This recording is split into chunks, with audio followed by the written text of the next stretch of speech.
다 함께 자리에서 일어나 살아계신 하나님께 예배를 드리겠습니다. 몸이 불편하신 분은 자리에 앉아 계셔도 됩니다.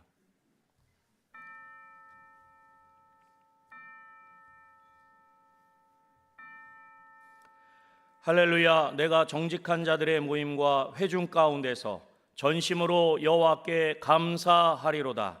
아멘.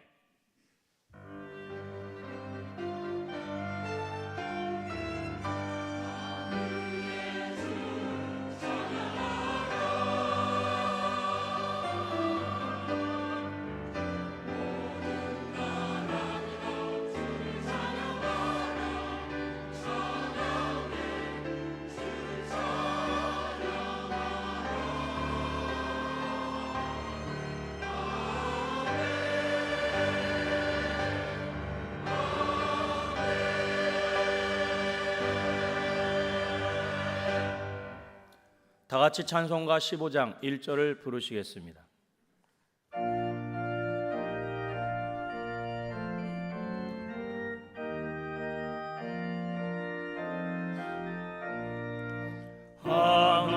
하나님의 크신 사랑 하늘에서 내리사 우리 맘에 항상 계셔 온전하게 하소서. 우리 주는 자비하사 사랑 무한하시니 두려워서 떠는 자를 구원하여 주소서.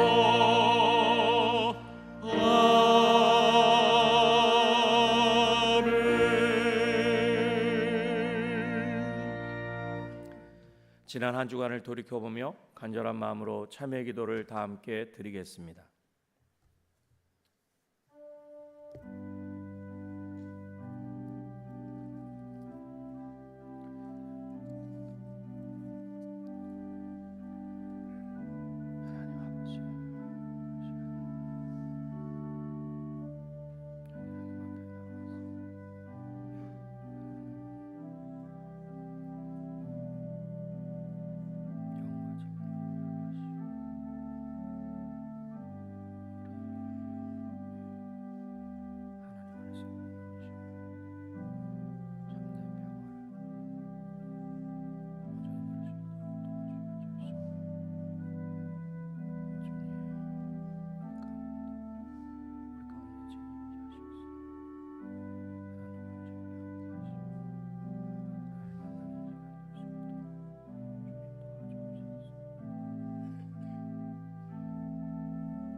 너희는 노래하고 기뻐하라. 이는 내가 와서 너희 가운데 머물 것임이니라. 아멘. 다 함께 자리에 앉으신 후 교독문 44번 시편 100편을 교독하겠습니다. 교독문 44번 시편 100편입니다. 온 땅이여 여호와께 즐거운 찬송을 부를지어다.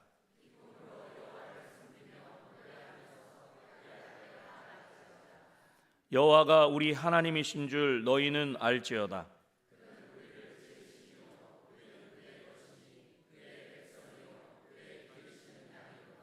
감사함으로 그의 문에 들어가며 찬송함으로 그의 궁정에 들어가서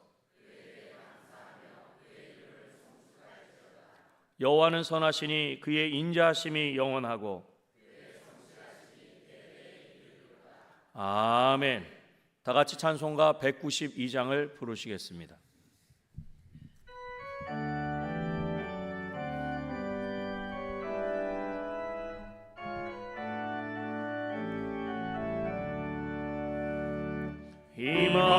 임하소서 임하소서 바람 같은 성령이여 에스겔의 골짜기에 불어닥친 주신 생명 바라 오순절날 다락방에 말씀으로 임하시뇨 나의 영을 사로잡아 새로 나게 하옵소서 임하소서 임하소서 불과 같은 성령이여 불의 여로 임하셔서 진리 알게 하시옵고 불세례를 베푸시어 죄의 뿌리 소멸하사 거룩하고 깨끗하게 변화시켜 주옵소서 임하소서 임하소서 생수 같은 성령이여 거친 들에 샘이 솟고 사막에는 가흐르고 생수 같은 주의 성령 폭포같이 부어주사 내 속에서 생명수가 흘러나게 하옵소서 임하소서 임하소서 기름 같은 성령이여 이래로서 치료하고 사랑으로 싸매시어 나의 영광 나의 삶이 강건하게 보존받아 어두운 세상 밝히 당하 들림 받게 하옵소서. 김명곤 장로님께서 기도하시겠습니다.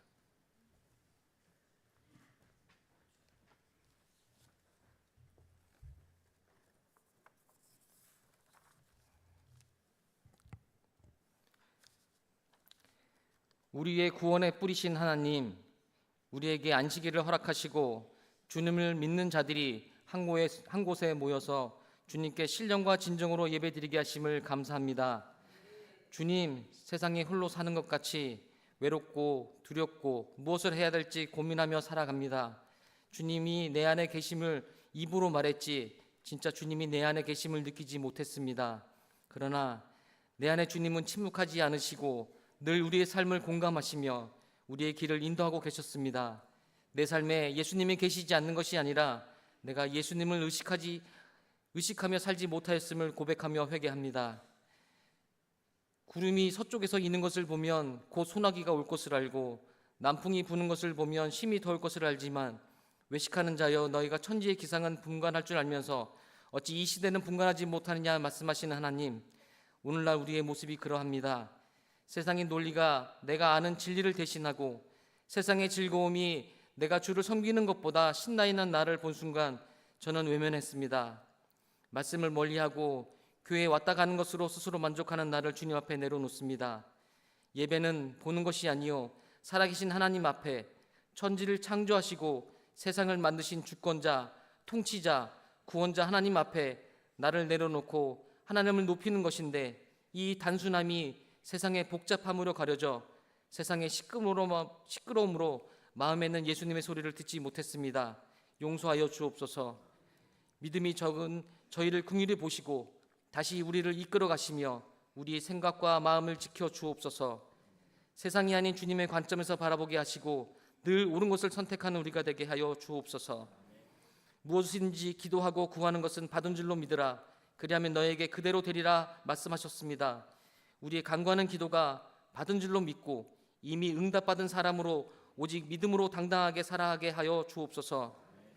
참새 2마리가 한 아사리온에 팔리지 않느냐. 그러나 너희 하나님 아버지께서 허락하시지 아니하시면 그 하나도 땅에 떨어지지 아니하리라 말씀하십니다. 모든 것이 주님의 섭리 안에 있으며 그 안에 제가 있습니다. 두려워하지 말라. 너희는 많은 참새보다 귀하니라 하십니다. 우리는 무엇보다도 귀한 존재입니다. 아무리 어느 일을 만나도 주님의 지팡이와 막대기로 우리를 인도하시며 그 일에 이길 수 있는 능력을 주시거나 피하게 하시거나 견딜 수 있는 힘을 주셔서 믿음으로 그 일을 통해 의의 열매를 맺으며 더 강하고 단단한 사람으로 만들어가게 하실 것을 믿습니다. 2024년 우리의 기원이 있습니다. 새롭게 변화받아 분별하는 교회가 되어 예배가 살아나고 가정이 살아나고 주 안에서 내가 다시 새롭게 살게 하여 주옵소서. 이로사 기도운동을 하고 있습니다. 예배, 기도, 전도, 선교, 다음 세대의 부흥을 위해 기도합니다. 은혜강성 온 교인들이 함께 기도하오니 우리의 기도를 들으시고 응답하여 주셔서 부흥시켜 주시고 회복시켜 주옵소서. 하나님, 10월, 11월 2달 동안 정교인이 터치 전도를 시작합니다. 단지 교인의 수를 늘리는 전도 행사가 아니라 주님을 믿지 않는 자들을 주님께 돌아오게 하는 영혼 구원의 거룩한 사명이 되게 하시고 그들에게 전하는 말씀이 새로운 생명으로 죽은 자를 다시 살리게 하는 능력이 되게 하여 주옵소서. 은혜 강성교회를 섬기시는 박재신 목사님을 축복하여 주옵소서. 성령님의 이끄심으로 선포하는 주님의 말씀이 듣는 사람들마다 생명이 새어나게 하시고 병자들이 낫게 하시며 상처받은 영혼들이 나음을 받아 기쁨으로 주님을 찬양하는 생명이 가득한 교회가 되게 하여 주실 줄 믿습니다. 태바 공동체를 섬기시는 목사님들과 전도사님들에게도 똑같은 은혜를 허락하여 주시고 섬기시는 태바와 그 모임 가운데 역사하셔서 지치지 않게 하시고 기쁨으로 섬기게 하셔서 모든 교인들이 행복하게 신앙생활할 수 있도록 인도하는 주님의 사역자가 되게 하여 주옵소서. 나사렛 찬양대의 찬양과 우리의 기도를 향기로 올려드립니다. 기쁘게 받아 주옵시고 믿음으로 살아가 주님이 기뻐하시는 찬양대가 되게 하여 주실 줄 믿습니다. 오늘도 이곳 저곳에서 수고하는 손길들이 있습니다. 기억하시고 복 주시옵소서. 우리를 위해 별을 만드시고 세상을 만드시고 아름다운 계절을 주시며 독생자 예수님까지 저희에게 내어주시는 주님을 기억하며 이 시간 주님의 사랑이 예배 가운데 삶 가운데 가득하기를 기도합니다. 예수님의 이름으로 기도하였습니다. 아멘.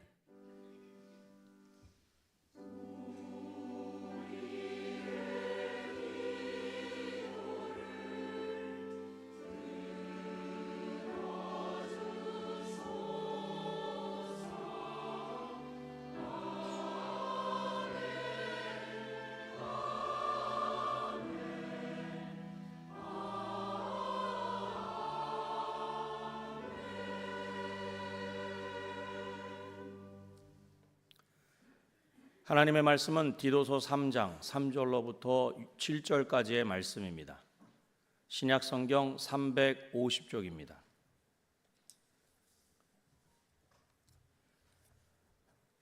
하나님의 말씀은 디도서 3장 3절에서 7절까지의 말씀입니다. 신약 성경 350쪽입니다. 우리도 전에는 어리석은 자요 순종하지 아니한 자요 속은 자요 여러 가지 정욕과 행락의 종노릇한 자요 악독과 투기를 일삼은 자요 가증스러운 자요 피차 미워한 자였으나 우리 구주 하나님의 자비와 사람 사랑하심이 나타날 때 우리를 구원하시되 우리가 행한 바 의로운 행위로 말미암지 아니하고 오직 그의 긍휼하심을 따라 중생의 씻음과 성령의 새롭게 하심으로 하셨나니 우리 구주 예수 그리스도로 말미암아 우리에게 그 성령을 풍성히 부어주사 우리로 그의 은혜를 힘입어 의롭다 하심을 얻어 영생의 소망을 따라 상속자가 되리에 하려 하심이라. 아멘.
아멘.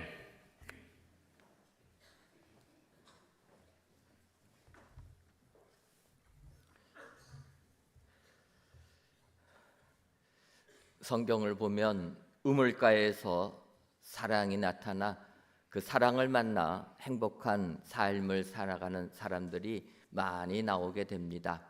우리가 아는 대로 창세기에 이삭이 있습니다. 이삭은 그의 아버지 아브라함이 그의 종 엘리에셋을 하란으로 보내 리브가를 만나서 그에게 결혼시켜주는, 그래서 이삭은 어머니 사라를 잃고 마음이 힘들었을 때 리브가와 결혼하면서 위로를 받았다, 이렇게 얘기합니다.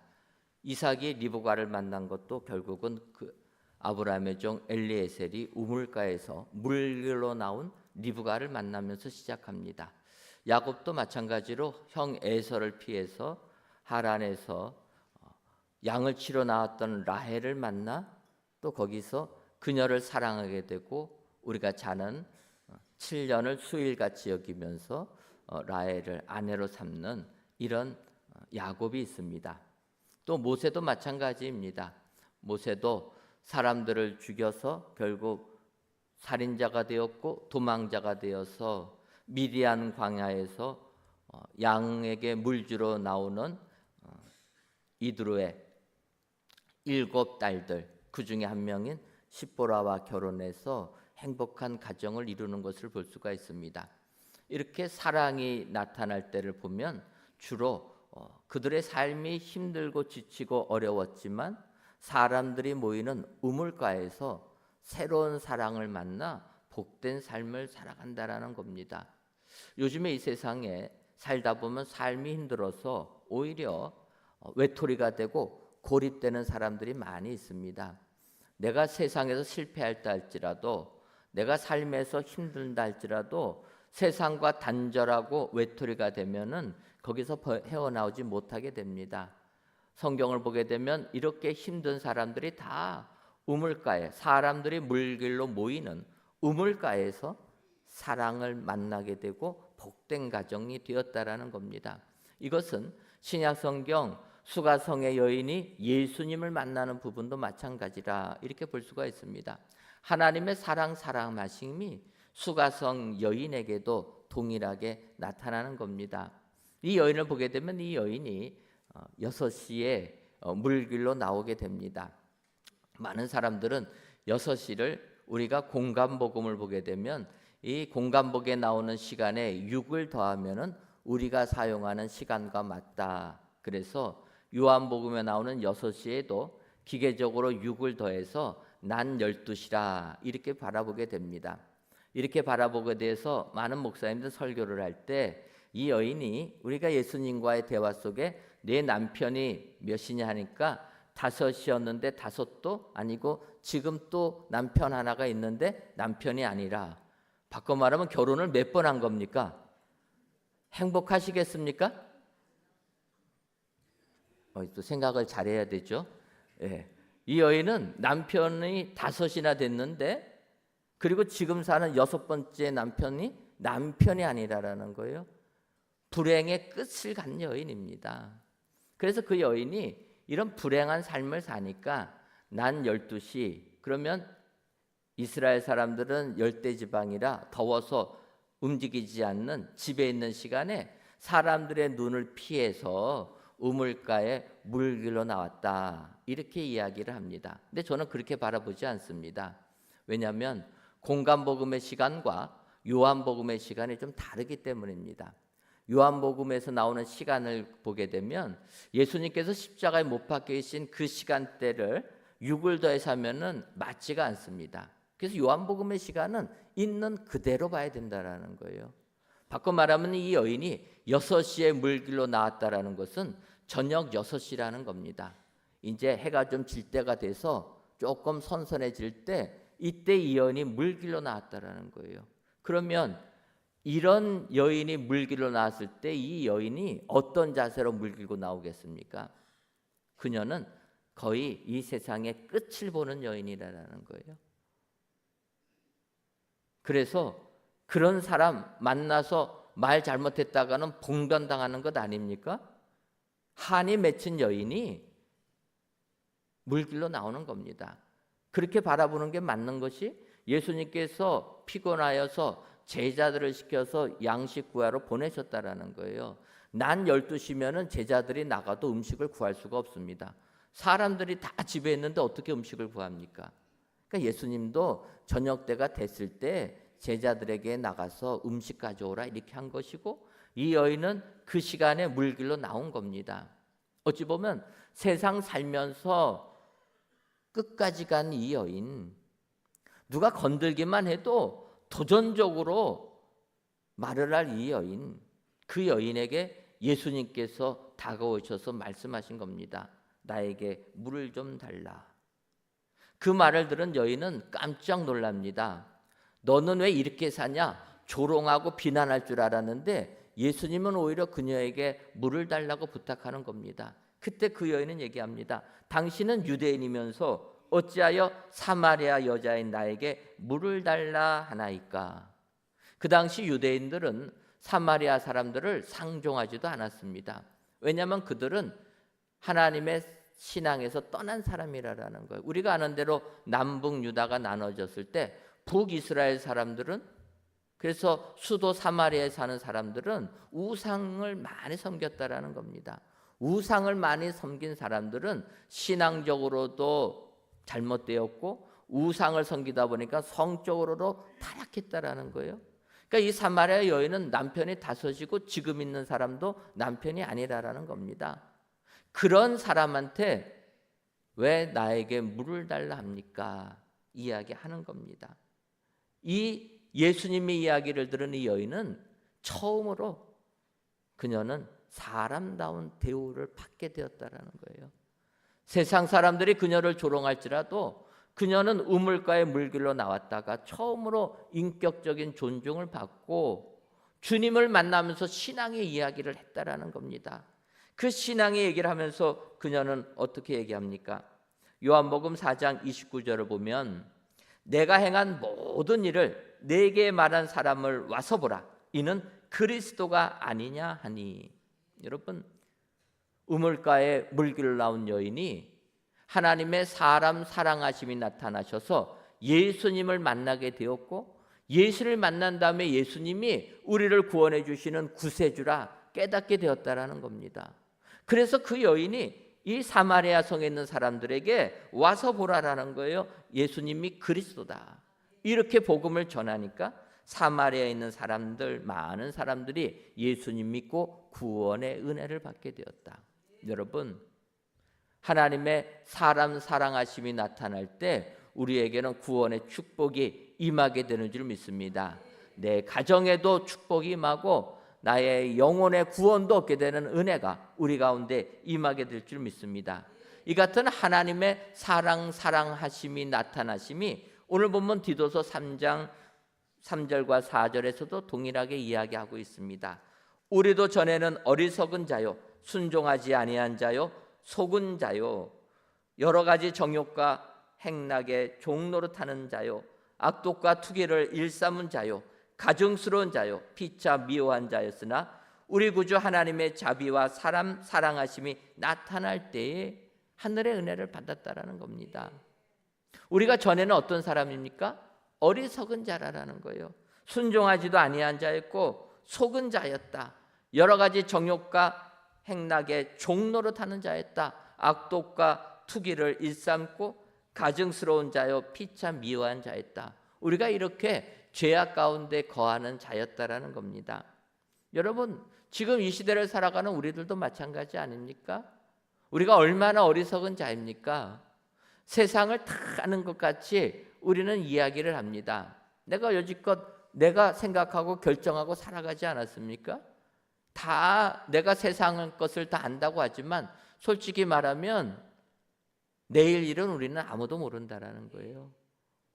오늘 지금 내가 살아가는 이 순간은 내가 판단할 수 있지만 1시간 후에, 하루 후에 어떤 삶이 나에게 펼쳐질 때는 누구도 알지 못하는 어리석은 자라는 겁니다. 우리가 얼마나 세상에 종노릇하고 살고 있습니까? 요즘 한국 사회 문제가 되는 마약의 문제, 도박의 문제, 성중독의 문제, 이거 벗어나고 싶어서 벗어나지 못해서 노예처럼 살아가고 있지는 않습니까? 서로 투기하고 미워하는 것이 우리들의 본 모습이라는 겁니다. 이런 우리들에게 하나님의 사람 사랑하심이 나타나셨다라는 겁니다. 오늘도 하나님의 사람 사랑하심이 나타나셔서 우리에게 베풀어 주시는 은혜를 기억하시고 이 은혜를 받으셔서 세상을 이기시는 모든 성도님들이 되시기를 주님의 이름으로 축원합니다. 그렇다면 이같이 하나님의 사람 사랑하심이 나타날 때 임하는 은혜는 무엇입니까? 먼저는 행위로 구원받지 못함의 은혜입니다. 오늘 읽은 디도서 3장 5절을 보면 우리를 구원하시되 우리가 행한 바 의로운 행위로 말미암지 아니하고 오직 그의 긍휼하심을 따라 중생의 시승과 성령의 새롭게 하심으로 하셨나니, 이렇게 말씀하고 있습니다. 여기서 상반절을 보면 우리를 구원하시되 우리가 행한 바 의로운 행위로 말미암지 아니하고, 이렇게 선언하신다라는 겁니다. 우리를 구원하시는데 우리의 행한 바 의로운 행위로 구원해 주시는 게 아니라 오직 예수님을 믿는 믿음으로, 하나님을 믿는 믿음으로 우리를 구원해 주신다. 이게 하나님의 사랑하심이 나타날 때 이런 축복이 임하게 되는 겁니다.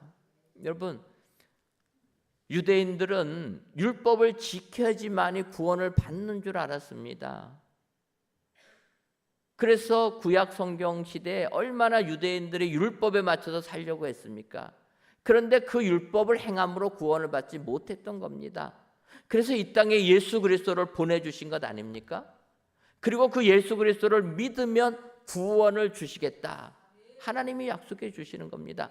행위로 구원해 주시는 게 아니라 오직 예수님을 믿는 믿음으로 너희들을 구원해 주시겠다. 이것이 사람 사랑하심이 나타나는 은혜인 줄 믿습니다. 이 시대에도 많은 종교들은 행위로 구원을 받는다, 이렇게 이야기할 때가 많이 있습니다. 또 우리 예전에 부모님들, 우리 어머님들이 새벽마다 정한수 떠놓고 귀신에게 기도하는 것 아닙니까? 정한수는 표준어가 아니라고 얘기합니다. 저 말씀을 준비하면서 찾아보니까 정한수가 아니라 정화수라라는 거예요. 처음 듣는 거라 정한수라고 해야지 이해하실 것 같아서 제가 비표준어를 썼습니다. 근데 좌우지간 예전에 어머니들이 귀신 섬기면서 새벽마다 자기들이 구하고 원하는 거 목욕 제기하고 비는 것 아닙니까? 이렇게 정성을 다하고 행위가 돼야지 기도 응답받는다라고 생각했던 겁니다. 제가 미국에서 신학교에서 만난 목사님이 한 분 계셨습니다. 그분은 미국으로 목회자 되려고 유학 오기 전에 한국에서 태권도 사범으로 도장을 여러 개 하신 분입니다. 태권도가 8단이나 되신 분이라, 그래서 그분은 그의 제자들이 다 우리나라 국가대표 태권도 선수였다라는 거예요. 그분이 전도받아서 예수님 믿어가지고 더 은혜를 받아서 미국에 유학까지 간 겁니다. 그러니까 하나님께서 사람을 들어 쓰실 때는 이런 놀라운 역사가 임하는 겁니다. 근데 그분이 처음에 전도받아서 예수님을 믿고 교회를 나가야 된다 생각하니까 교회에는 뭐가 있습니까? 주일 예배, 저녁 예배, 3일 기도회, 금요일 철야 기도회, 또 뭐가 있습니까? 새벽 기도회. 근데 이분은 교회를 안 다니는 분입니다. 처음 교회를 나가니까 새벽 기도회가 있는 거예요. 이게 새벽 기도를 어떻게 생각했습니까? 예전에 우리의 어머니들이 귀신을 섬기듯 어떻게 합니까? 목욕 제기하고 그 기도하는 거구나. 그래갖고 그분이 새벽마다 목욕을 하는 거예요. 그런데 그분이 운동선수 아닙니까? 그러니까 운동선수니까 이왕 정성을 들일 거 찬물로 하겠다. 얼마나 고생했겠습니까? 그러다가 나중에 교회 와서 배운 거예요. 목욕 안 하고 와도 된다. 구원은 예수님 믿어야지 구원받는 거지, 새벽마다 냉수로 목욕하고 온다고 구원받는 게 아니라 그거 깨닫고 기뻐했다라는 거예요. 너무나 힘들다라는 겁니다. 여러분, 세상에는 많은 종교들이 행위를 가져야지만 구원을 받는다, 이렇게 이야기할 때가 있습니다. 하지만 오늘 성경은 아니라라는 거예요. 여러분, 의로운 행동 갖고 우리가 구원받는다고 하면 구원받을 사람이 몇 명이나 있겠습니까? 우리나라 속담에 털어서 먼지 안 나는 사람 없다라는 것 아닙니까? 우리가 보기에는 거룩하게 보여도 안에 보면은 다 죄인이라는 거예요. 그 위대한 다윗도 얼마나 큰 죄를 많이 저질렀습니까? 행위로는 결코 구원을 받지 못한다라는 겁니다. 우리가 구원을 받는 것은 오직 믿음으로 구원받게 되는 줄 믿습니다. 이것이 하나님의 사람 사랑하심이 나타날 때 우리에게 주시는 은혜라는 겁니다. 사실 우리가 이렇게 믿음을 강조하다 보면은 한편으로 야고보 사도의 말이 조금은 떠오르게 됩니다. 우리가 아는 대로 야고보서 2장 21절을 보면 우리 조상 아브라함이 그의 아들 이삭을 제단에 바칠 때 행함으로 의롭다 하심을 받은 것이 아니냐. 야고보가 그렇게 강조하는 겁니다. 아브라함이 그의 아들 이삭을 제단에 번제물로 바칠 때 행함으로 의롭다 하심을 받게 된 것이라, 이렇게 야고보 사도가 이야기를 합니다. 그런데 우리가 아는 대로 아브라함이 그의 아들 이삭을 바치기 전에 창세기 15장에 하나님께서 뭐라고 얘기합니까? 창세기 15장 6절을 보면 아브라함이 여호와를 믿으니 여호와께서 이를 그의 의로 여기시고, 창세기 15장에 아브라함이 하나님을 믿으니 이를 의로 여기셨다 말씀하시고, 그 다음에 한참 지나서 창세기 22장에 아브라함이 이삭을 바칠 때에 비로소 경외하는 줄 알게 되었다 이야기하는 겁니다. 믿음의 조상 아브라함을 보면은 행함으로 구원받은 게 아니라 하나님을 믿음으로 구원을 받게 되었다라는 것입니다. 이것이 하나님의 사람 사랑하심이 나타날 때 베풀어 주시는 은혜요 축복인 줄 믿습니다.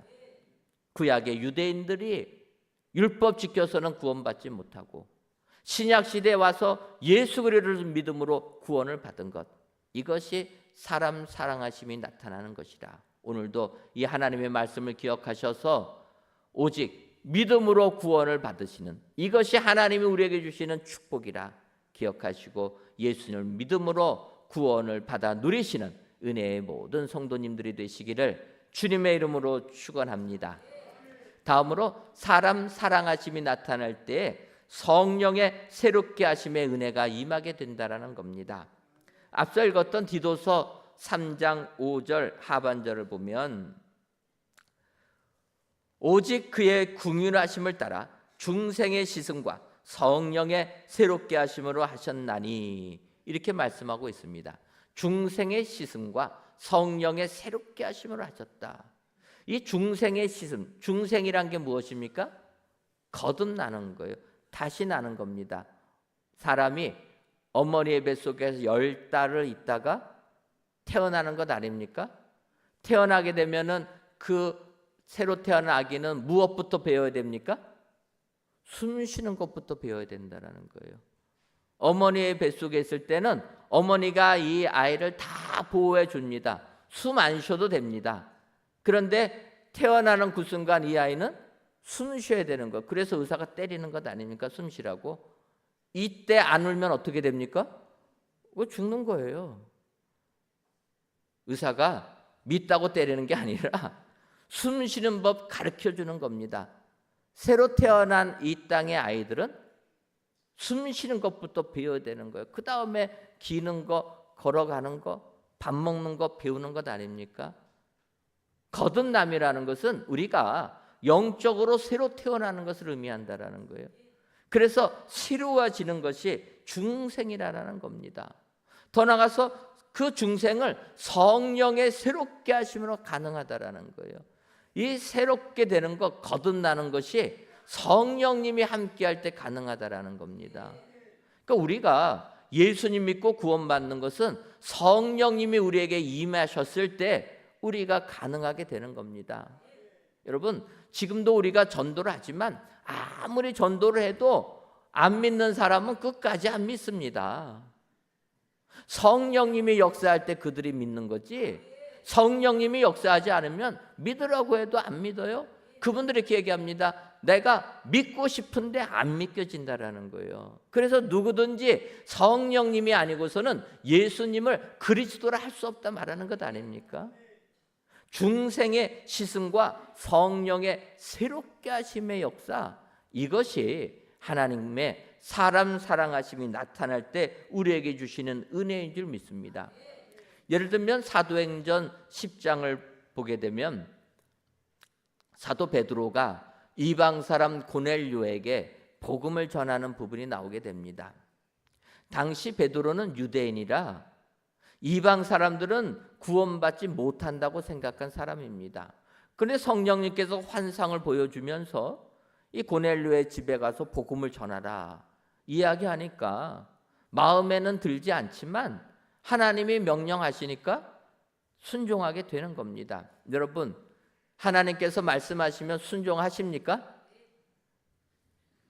여기서부터 대답이 안 나오면 안 되는데, 하나님께서 말씀하시면 순종하십니까? 여기는 아멘이 나오셔야 되고, 두 번째, 내 마음에 맞지 않는데도 순종하십니까? 이때는 조금 줄어들어도 하나님 말씀에 베드로는 마음에 맞지 않는 겁니다. 유대인들만 구원을 받는 거지 왜 이방 사람이 구원을 받느냐? 하나님이 말씀하시니까 어쩔 수 없이 가게 되는 겁니다. 그리고 고넬료 집안에 그의 식구들 다 모아져서 베드로의 말씀을 듣는 겁니다. 이때 베드로가 이야기하는 거예요. 베드로가 복음을 전하는 겁니다. 예수님을 힘입으면 죄 사함을 받는다. 그래서 누구든지 이 예수님을 믿으면 구원을 받는다. 이렇게 선포하게 되니까 사도행전 10장 44절부터 46절에 베드로가 이 말을 할 때 성령이 말씀 듣는 모든 사람에게 내려오시니 베드로와 함께 온 할례 받은 신자들이 이방인들에게도 성령 부어 주심을 말미암아 놀라니 이는 방언을 말하며 하나님 높임을 들음이러라. 베드로가 복음을 증거할 때 성령님이 임하셨다라는 거예요. 성령님이 임하면서 그들이 방언도 말하고 하나님 높임을 들을 때 이들이 구원을 받았구나. 베드로와 함께 온 유대인들이 다 인정하게 되었다라는 겁니다. 여러분, 하나님의 사랑하심이 나타날 때 우리는 성령의 새롭게 하심을 잊게 되는 줄 믿습니다. 오늘 저녁 예배 시간에 저희들이 세례식을 거행합니다. 이 세례식은 하나님을 모르는 자들이 나를 구원해 주는 구세주는 예수님밖에 없다. 온 성도들에게 고백하여서 그리스도인의 공동체에 들어오는 예식이라는 겁니다. 이럴 때 성령의 새롭게 하심의 축복이 임하게 되는 줄 믿습니다. 오늘도 사람 사랑하심이 나타날 때 성령의 새롭게 하심의 은혜가 우리에게 임한다. 오늘도 성령 충만함의 은혜를 받으셔서 믿음 생활 승리하시는 저와 여러분들 되시기를 주님의 이름으로 축원합니다. 마지막으로 하나님의 사람 사랑하심이 나타날 때 상속자 되게 하심의 은혜가 임하게 된다라는 겁니다. 오늘 보면 디도서 3장 7절을 보면 우리로 그의 은혜를 힘입어 의롭다 하심을 얻어 영생의 소망을 따라 상속자 되게 하려 하심이라. 이렇게 말씀하고 있습니다. 하나님의 은혜로 구원을 얻는 자들은 다 하나님의 상속자가 된다라는 겁니다. 상속자는 무엇입니까? 부모님의 것을 이어받는 그의 자녀들을 말하는 것 아닙니까? 우리가 하나님을 믿으면 하나님의 자녀가 되어서 하나님의 것을 그대로 받아 누리게 되는 상속자가 된다라는 겁니다. 근데 이 하나님의 것을 받아 누리는데 이 땅의 것만 아니라 영생의 소망을 따라 상속자가 된다라는 거예요. 바울 사도는 고린도전서 15장 19절에 만일 그리스도 안에서 우리가 바라는 것이 다만 이 세상의 삶뿐이면 모든 사람 가운데 우리가 더욱 불쌍한 자리이라. 우리가 바라는 것이 이 세상이 끝이 아니라는 겁니다. 우리는 무엇을 바라봅니까? 영생의 소망을 바라본다라는 거예요. 영원한 삶을 바라본다라는 겁니다. 하나님의 자녀가 된 자에게는 하나님께서 영생의 축복을 내려 주실 줄 믿습니다. 근데 이 자녀라는 것은 무엇입니까? 자녀는 행한 게 아무것도 없습니다. 그는 단지 부모의 자녀로 태어난 것밖에 없다라는 거예요. 그때 부모의 것을 받는 축복을 누리게 됩니다. 우리가 아는 대로 누가복음 15장에 보면 탕자의 비유가 나오게 됩니다. 이 탕자의 비유를 보면 둘째 아들이 아버지에게 이야기하는 것 아닙니까? 아버지, 상속은 아버지 돌아가신 다음에 받는 건데 아버지 살아계실 때 나에게 좀 재산 반을 상속해 주옵소서. 내가 보니까 아버지같이 살아갖고는 절대로 돈 벌지 못합니다. 여러분, 젊은 사람들이 볼 때 우리 어르신들이 얼마나 답답합니까? 저도 맨날 혼나고 있어요. 젊은 사람들이 볼 때는 스마트폰 할 줄도 모르고 택시 잡을 줄도 모르고 은행 가면은 할 줄 아는 게 아무것도 없습니다. 저도 은행을 가게 되면은요, 어르신들 있잖아요. 그러면 포기하고 번호표도 안 뽑습니다. 어르신들은 한 창구에서 1시간씩 설명해도 못 알아들어요. 시대가 다릅니다. 젊은 사람들이 볼 때 나이 든 사람들 얼마나 답답합니까? 그 둘째 아들이 나에게 재산 반 달라는 겁니다. 근데 그 아버지가 주는 거예요. 이렇게 아버지의 마음에 칼을 뽑고 칼을 찔리고 나서 가져갔으면 이 아들 잘 살아야 되는 것 아닙니까? 성경을 보면 뭐라고 얘기합니까? 다 소비했다라는 거예요. 그래서 돼지가 먹는 쥐염 열매도 먹지 못할 정도로 굶주려 죽게 되었다라는 겁니다. 그때 이 아들이 나는 이제 아들이란 자격 포기하고 내 아버지의 집에 사는 종들은 먹을 거라도 있는데 내가 아버지에게 찾아가겠다 하고 아버지의 집으로 오는 겁니다. 그런데 성경은 뭐라고 합니까? 아버지, 아직도 거리가 먼데 멀리서 돌아오는 그 아들을 바라보고 누가복음 15장 20절 하반절을 보면 그를 보고 측은히 여겨 달려가 목을 안고 입을 맞추니. 온갖 죄지고 아버지 싫다고 떠난 그 아들을 기다리는 사람이 아버지라는 거예요. 여러분, 이게 하나님의 사람 사랑하심 아닙니까? 우리가 하나님 싫다고 하나님 부인하고 세상에서 막 살았지만 하나님은 지금도 문 열어놓으시고 우리를 멀리서 기다리고 있다는 겁니다. 우리가 하나님께로만 돌아오게 되면 이 아버지처럼 달려가 우리를 안아주시는 분이 우리 하나님이시라는 겁니다. 탕자가 아버지를 만나고 나는 아버지의 아들 될 자격이 없습니다. 그렇게 얘기하니까 누가복음 12장 21절과 23절을 보면 아버지는 종들에게 이르되 제일 좋은 옷을 내어다가 입히고 손에 가락지를 끼우고 발에 신을 씻기라. 그리고 살진 송아지를 끌어다가 잡으라. 우리가 먹고 즐기자. 그렇게 했다라는 겁니다. 아들 될 자격이 하나도 없는 그 아들에게 다시 제일 좋은 옷을 입히고 신을 신기고 가락지를 주었다라는 겁니다. 그것은 무엇입니까? 다시 아들로 인정해 주는 거예요. 여러분, 사람들은 그가 입은 옷을 보게 되면 그가 어떤 사람인지 알게 되는 것 아닙니까? 그 옷을, 가장 좋은 옷을 입히면서 종이 아니라 내 아들이라 인정해 주었다라는 겁니다. 더 나아가서 어떡합니까? 살진 송아지 끌어다가 잡아서 즐기며 기뻐했다라는 겁니다. 살진 송아지는 농사 짓는 사람들에게는 목숨보다 더 귀중한 것 아닙니까? 소가 있어야지 농사 짓는 것 아닙니까? 그런데 그 소 잡아 죽여가면서 아들을 위해서 잔치를 베풀었다라는 거예요. 이것이 우리의 하나님의 사랑이신 줄 믿습니다. 세상 살면서 우리는 어찌 보면은 이같이 하나님의 사랑을 깨닫지 못하고 허랑방탕하게 살 때가 많이 있다라는 것입니다.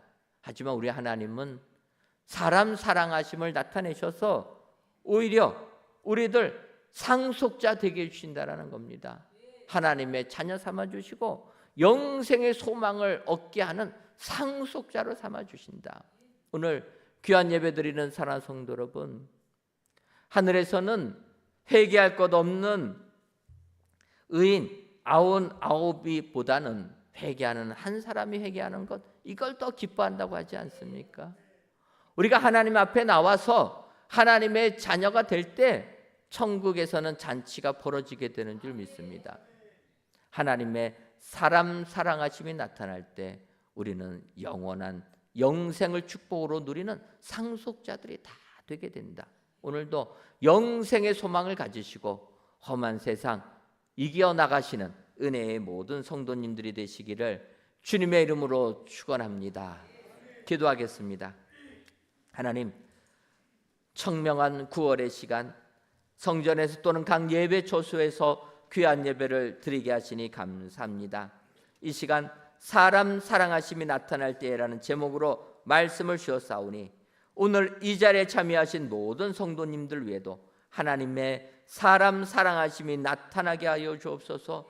이렇게 사람 사랑하심이 나타날 때는 행위로는 구원을 받지 못하고 성령의 새롭게 하심과 상속자 되게 하심의 은혜를 통해 우리가 하나님의 사람 사랑하심이 나타난다 말씀하셨사오니 이 말씀을 기억하여 오늘도 하나님의 사람 사랑하심의 은혜를 받아 영생의 소망을 따라 구원을 받아 누리는 은혜의 모든 성도님들이 다 되게 하여 주옵소서. 예수님의 이름으로 기도하옵나이다. 아멘.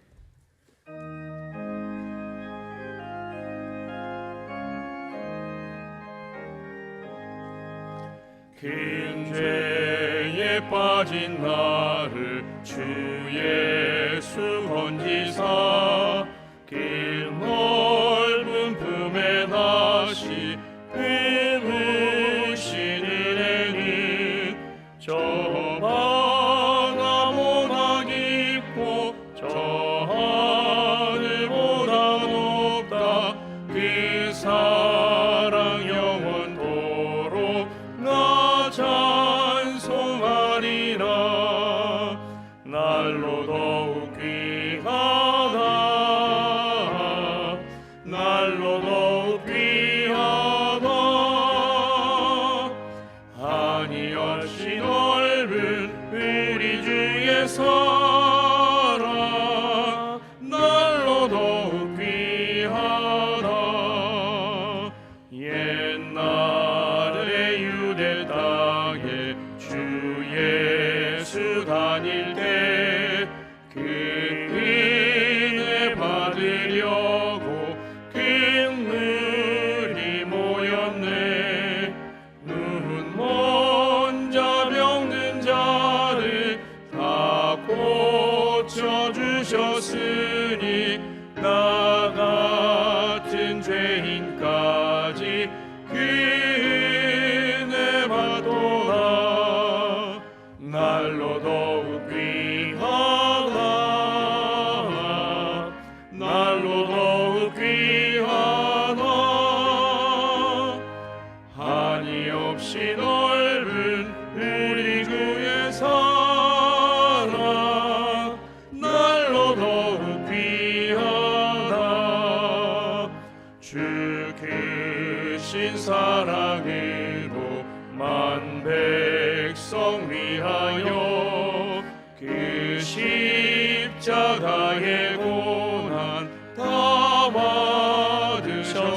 받으셨으니 그 속죄 받은 성도 큰 소리 함께 높여 온 천지 울리도록 주 찬송하리라. 날로 더욱 귀하다. 날로 더욱 귀하다. 한이 없이 넓은 우리 주의 사랑 날로 더욱 귀하다.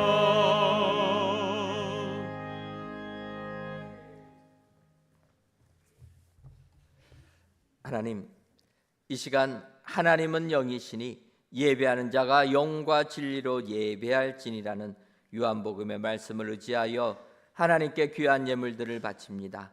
드려지는 11조 예물과 감사 예물, 1천번 예물과 건축의 예물, 물질 전도 예물과 선교의 예물, 추정 월정 성미까지 이 모든 예물들을 흠양하여 주옵시며 드리는 손길 위에 영적 은혜가 임하게 하여 주옵소서. 먼저는 하나님은 영이심을 인정하고 이 시간 성령으로 예배하는 저희들 되게 하여 주옵소서. 더 나아가 진리로 예배하리라 하심을 기억하여 진리이신 예수님과 함께 예배하게 하여 주옵소서. 그리하여 우리의 삶에 영적 은혜가 충만케 하셔서 이 세상도 넉넉하게 살아가는 우리 모두가 되게 하여 주옵소서. 뿐만 아니라 하나님께서 부어주시고 채워주시는 은혜로 말미암아 풍성한 것들을 이웃에게까지 나눠줄 수 있게 하셔서 복음의 은혜도 나누고 물질의 축복도 나눠서 인정받는 그리스도인들 다 되게 하여 주옵소서. 예수님의 이름으로 기도하옵나이다. 아멘. 이 시간 말씀을 생각하시면서 옆에 분들과 인사 나누도록 하겠습니다. 성령의 새롭게 하심을 받읍시다. 한 번 더 인사하도록 하겠습니다. 상속자 되게 하심도 받읍시다. 그리하셔서 하나님의 사람 사랑하심이 나타나 영생의 축복을 받아 누리시는 은혜의 모든 성도님들 되시기를 주님의 이름으로 축원합니다. 교회 소식 전해드리도록 하겠습니다. 오늘 저녁 예배 시간에는 성찬식을 거행합니다. 기도로 준비하시고 세례 받으신 분들은 모두 참여해 주시기를 바랍니다. 아울러 오늘 저녁 예배 시간에는 세례식도 거행합니다. 문답을 마치신 분들은 예배 신학 전에 오셔서 명찰을 받아 주시기를 바랍니다. 세례를 받으려면 교육과 문답을 다 이수하셔야 됩니다. 오늘 문답이 있으니까 문답을 받으시고 저녁 예배 시간에 세례에 임해 주시면 감사하겠습니다. 아동 세례는 오후 12시 10분 사랑홀에서, 세례 유아세례 입교 문답은 오후 4시 아가페 채플에서 있습니다. 2024년도 청년부 연합제자학교가 어제부터 시작하여서 11월 30일까지 매주 토요일 오후 2시부터 4시 30분까지 진행됩니다. 우리 청년들의 많은 참여를 바랍니다. 인도 문화센터 건립 후원을 위한 여조대 주최 젓갈 바자회가 10월 15일부터 17일까지 열립니다. 헌옷을 포함하여서 기증품 받고 있사오니 우리 성도님들의 많은 협조를 바랍니다. 추석을 맞이하여 가정예배 순서지를 홈페이지와 1층 로비에 비치하였습니다. 많이 이용해 주시기를 바라고, 또한 유족회 회원 되시는 분들은 회비를 납부해 주시면 감사하겠습니다. 기관장 협의회가 이번 주 3일 기도회 후에 모이고, 둘째 주 여전대 연례와 둘째 주 남선교 연례가 오늘 오후 1시 오후 2시 정한 장소에서 모입니다.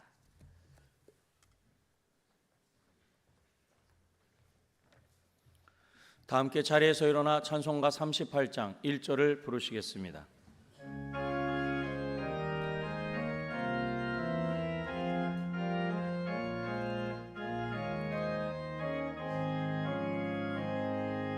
예수 우리 왕이여 이곳에 오셔서 우리가 왕께 드리는 영광을 받아 주소서. 우리는 주님의 백성, 주님은 우리 왕이라. 왕이신 예수님 오셔서 좌정하사 다스리소서.